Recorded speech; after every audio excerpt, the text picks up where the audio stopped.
Os cristãos dizem que a Bíblia é o livro do amor, da paz e da justiça. Mas basta abrir o Antigo Testamento com um mínimo de senso crítico para se deparar com uma das passagens mais monstruosas e imorais já escritas em nome de Deus.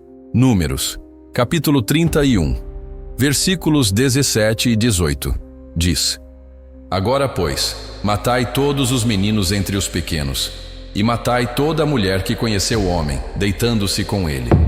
Mas todas as meninas que não conheceram o homem, deixai viver para vós. Moisés, o grande líder, ordena um genocídio, matar crianças e mulheres adultas, e logo depois manda que as meninas virgens sejam poupadas para servirem aos soldados israelitas. Se isso não é terrorismo religioso com abuso institucionalizado, o que seria? Isso não é parábola, isso não é metáfora, é massacre. Os midianitas foram derrotados. Ao invés de prender os sobreviventes, Moisés se revolta porque seus soldados deixaram vivos os cativos. E aí vem a ordem: morte seletiva e escravidão sexual. O texto não só legitima a violência, como a celebra. Isso é justiça divina? Ou o delírio de um líder de guerra com sede de sangue e controle? As virgens para vós. Essas meninas virgens não foram poupadas por compaixão. Foram entregues como botim de guerra, prêmios vivos. Pense no nível de brutalidade disso. Crianças violentadas psicologicamente, arrancadas de suas famílias, tratadas como objeto sexual para satisfazer os soldados escolhidos de Deus. E ainda tem gente que diz que a Bíblia é contra a pedofilia? Essa é a moral do seu livro sagrado? E os crentes? Silêncio. Justificativas. Desonestidade. Quando alguém aponta Números 31, 17 e 18, não recebe uma resposta honesta. Recebe desculpas esfarrapadas. Os fiéis, que adoram dizer que a Bíblia é a verdade absoluta, entram em pânico quando a verdade que você mostra é sangrenta, cruel e indefensável. A primeira fuga é o contexto da época. Como se fosse aceitável matar crianças e sequestrar meninas só porque o calendário dizia Antigo Testamento. Pergunte a qualquer cristão: se isso fosse feito hoje por um líder religioso islâmico, você justificaria com era o contexto?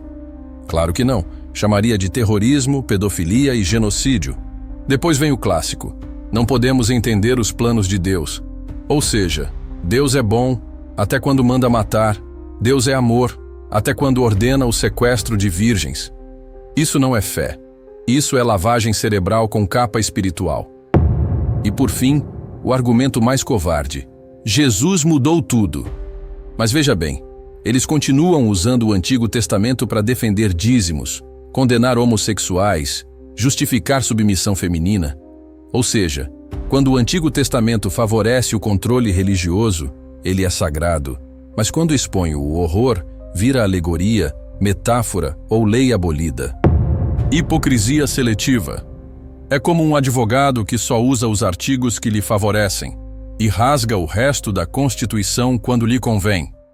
A grande verdade, eles não leem a Bíblia, decoram o que convém.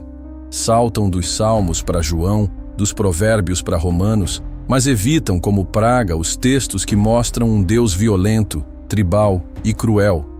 É por isso que a maioria dos crentes nunca ouviu um sermão sobre Números 31, nem vai ouvir. Porque o púlpito moderno é uma plataforma de marketing religioso, não de honestidade textual. E se você precisa fingir que certos trechos não existem para continuar acreditando, então você não tem fé, tem medo de pensar. Moralidade não vem de um livro antigo, vem da razão.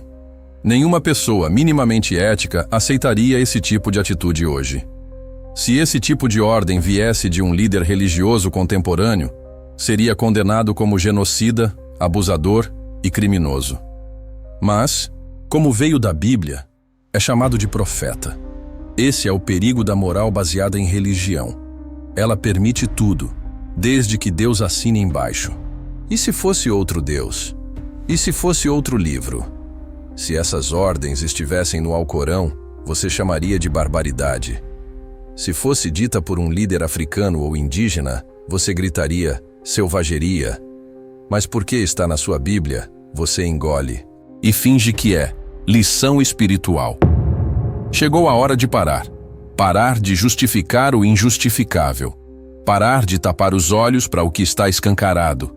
Parar de chamar abuso de fé, violência de plano divino, genocídio de justiça sagrada. Isso não é espiritualidade.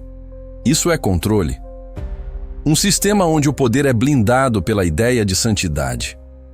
Onde os absurdos são aceitos porque vieram de cima. Mas agora você sabe. Agora você viu. E quando a verdade te escancara os olhos, você tem duas escolhas. Ou você volta para a caverna, ou você levanta, quebra as correntes e sai. Porque continuar nesse meio, depois de saber disso tudo, é deixar que a fé silencie a sua consciência. Acorde, questione, saia. Você não precisa de um Deus que justifica crimes. Você precisa de coragem para pensar por si mesmo.